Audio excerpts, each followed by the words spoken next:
something at the work front. Did you ever feel, because you were woman and were almost working through the ranks, if I may say, because the Yes, way you put it, yes.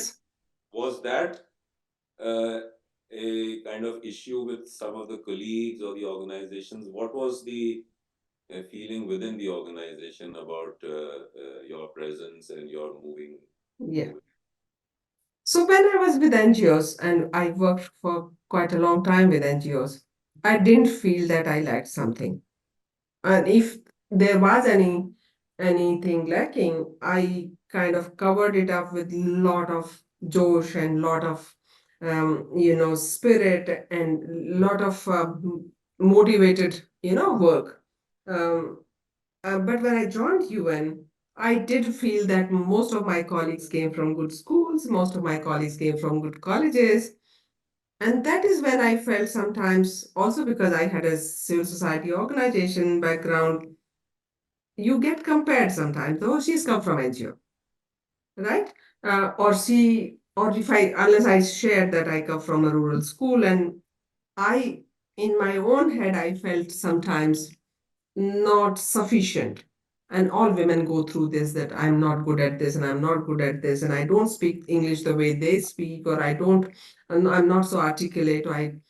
But again, if I didn't have that background, I had one advantage, that I understood issues of rural women and poor women better than many of my colleagues, probably. And I used that to my advantage.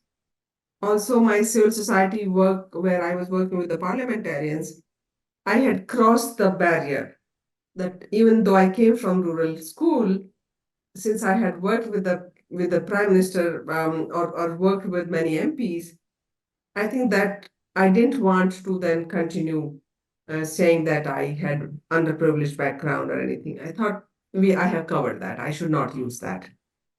So, but very interesting life, I must say.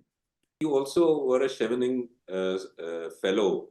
Yes. I just wanted to check with you, how far do you think some of these kind of programs are relevant in terms of preparing individuals for leadership positions? Very, How relevant are those kind of very, programs? very relevant, Sudhir. And I'll tell you how they are relevant. One, definitely exposure to an outside world is very critical. And I'm not saying outside India. A person who is at home, if he or she starts going out, he or she will have exposure, right?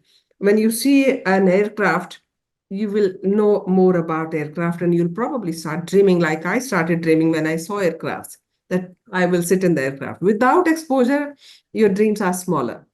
That's number one. When you are learning from the best, some of the best in the world, you also gain some knowledge.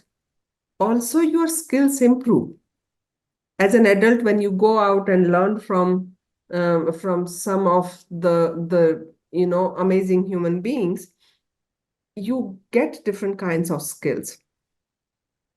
But the most important part is that who you learn with. If there are 12 people or 15 people in my cohort, they themselves have been chosen from thousands of people. They're all leaders in their own right. They have something special about them. That's why they have been chosen. So the biggest learning takes place from there. But some of the tangible benefits are, Sudhir, that you have somebody to talk to. You have a network. You can leverage their presence in your life. That sometimes, if I need a person to speak on artificial intelligence, I know who to call.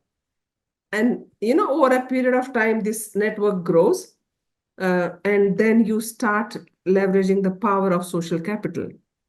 And men have thrived on this, women don't.